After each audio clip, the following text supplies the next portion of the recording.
Hello everyone, how are you doing? My name is Pankaj and I am the co-founder of ATP Star.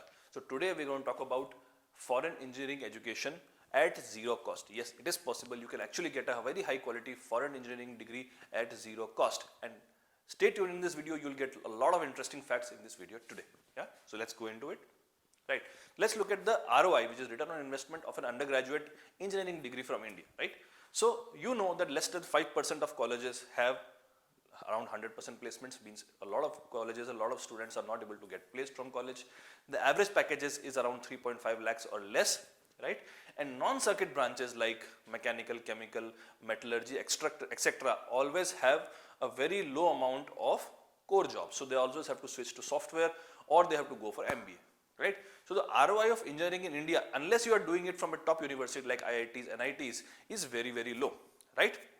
Now, what is the cost of an undergraduate degree in India? See, if you are able to crack the IITs, NITs, BITS, Pilani and the good engineering colleges of India, great, you should always go for them, study there and make a good career out of yourself. But the cost of engineering in India, no matter which college you go to, falls in this range of 11 lakhs to 30 lakhs. Okay? So, even if let's say you are going to a tier 2 college, you will have to spend in this range of 11 lakhs to 30 lakhs. And if the student has a different lifestyle or if they go to some very expensive college, it may even go higher, right? So that is the cost and ROI of doing an undergraduate engineering degree from India. Now let's look at what is the ROI of an undergraduate degree from a foreign university. Now this will really surprise you, okay? You know, first of all, the biggest advantage is that when you do an undergraduate degree from a country, you are able to work in that particular country. And in that particular country, you get a very high package, which is around the average package of engineering, which is around in USA, Canada, Australia, in these countries is around 90,000 USD. That's a big number. If you convert it to INR, you will see it's a big number. This amount of money is good enough for you to survive in any country, to live a good life, to be able to actually spend, send money India and even save and pay off your education loan. So this is a very good salary package for anybody who starts off his working career in any of these countries. So you can imagine what is the difference in ROI. Second, while you are studying in a foreign university, you get exposure to international business environment, which is a lot of advantage on your resume, right? So you get exposure to a lot of new things which you would otherwise not get exposure to if you are studying in a tier 2 Indian college, right? So that's a big advantage that you should all know about, right? Finally, PR and citizenship. If you want to live and work for a long time in a country, let's say if you want to become a citizen of Canada or USA, the best way for you is to get a foreign undergraduate degree there, and engineering is one of the most sought after degrees. So that's another advantage that you have if you do your engineering education from abroad, right? Now let's look at the cost of undergraduate degree, and this will really surprise you. Yeah, many students feel that doing an undergraduate degree from foreign would spend something like 50-60 lakhs, 1 crore rupees. Right? Let me tell you something, that with the right scholarship, with the right institute and with the right amount of part-time work, you can actually bring it down to zero. Yes, that would surprise you. I know a lot of students who are actually good students. I would not call them that they are the topper or the best students, but still they are able to get good scholarships, they are able to do part-time work, and they are able to actually bring down the cost of their undergraduate degree to under 30 lakh rupees, right? That is a big number. Think about it. Within the cost of an Indian undergraduate degree, you are able to get an undergraduate degree from a foreign university, which gives you a lot more advantages, right? So that is definitely something you and your family should think about. Right? So let's go dive into it and understand how it works, right?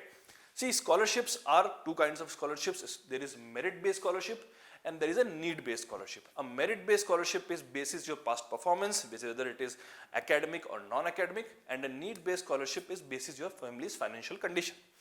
Both kind of scholarships are available in all the countries that you would want to apply for, whether it is Australia, Canada, UK or United States, right?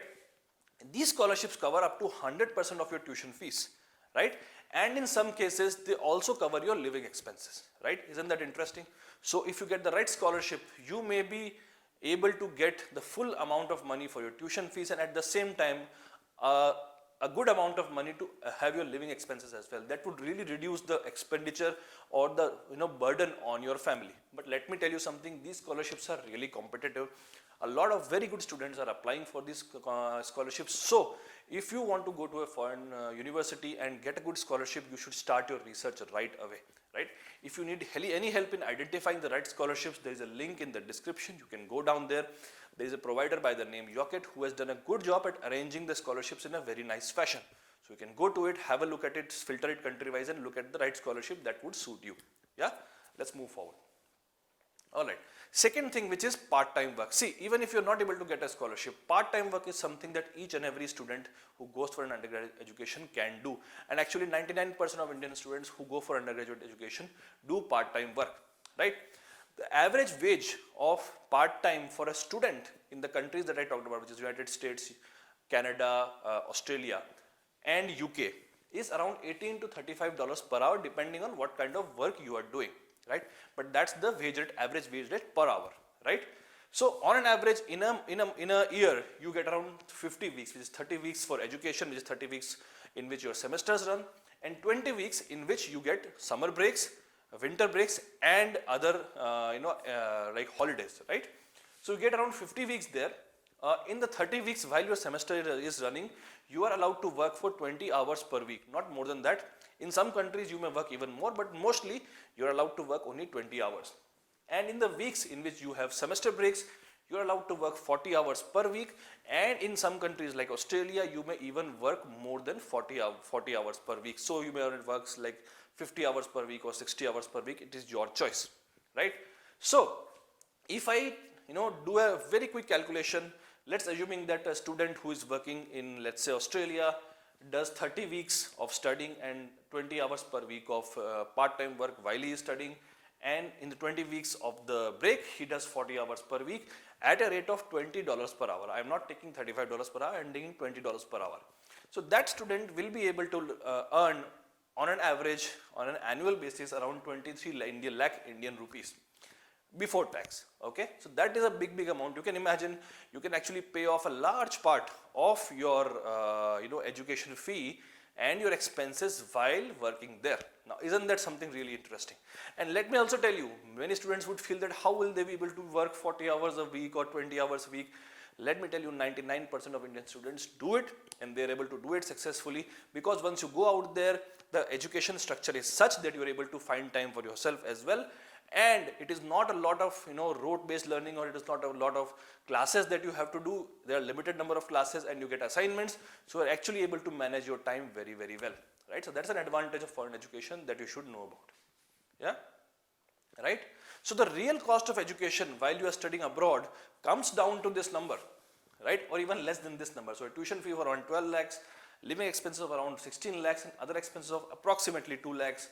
It comes down to 30 lakhs, and if you get the right scholarship, you may even be able to bring this number down to 10 lakhs, 5 lakhs or even 0, right? Now that's the beauty of studying abroad, and that's the advantage that you get, while studying abroad versus India. If you get the right scholarship and right part-time work, you are able to waive off a large part of your cost, right? And when you get a foreign degree and a foreign exposure, in return for that money, you can imagine how great it is for your career. Yeah. Now, let's look at some of the deadlines that we have. If you want to go and study in UK, you can apply for the May cycle, but it's cutting really close. You have very less time left. So if you have done your IELTS or TOEFL exam, and if you have really searched for your universities, made a list of your university, you should apply as soon as possible, because the time is very less. Ideally, for Indian students who are planning to go abroad or want to go abroad, the best time for them is September-October time frame. Why? Because the most number of seats and most number of branches are available at this point of time. A lot of students also go in January-February cycle, but January-February cycle offers a little less number of branches. But if you are getting the right branch and right college here, you can still apply for it.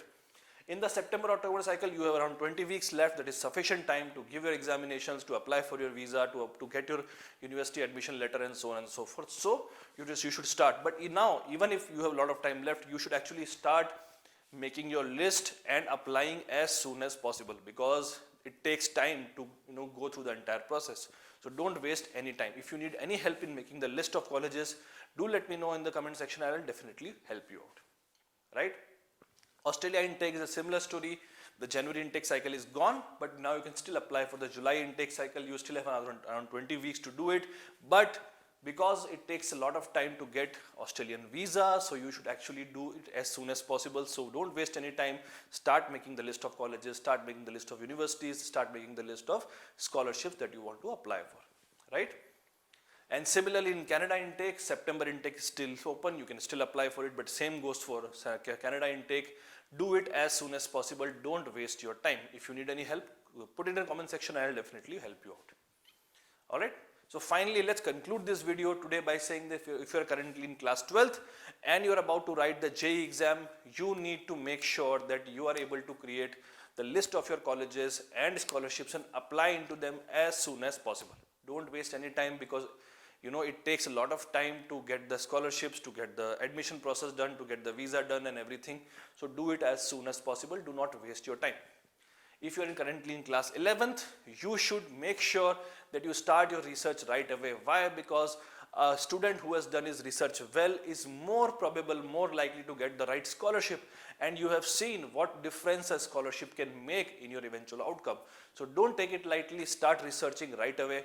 Okay, students who are currently dropping for JEE exam, who are currently dropping 1 year for JEE exam, they too need to make sure that they spend time in creating the list of backup colleges in foreign universities, so that if you are able to get a great rank in IIT, great, go for it. If you don't get the required rank, or if you don't think that you are able to get the kind of college that you want, you should always have a backup for you, right? Alright, so with that note, thank you so much for watching this video. Have a great day and we'll meet again. Bye-bye.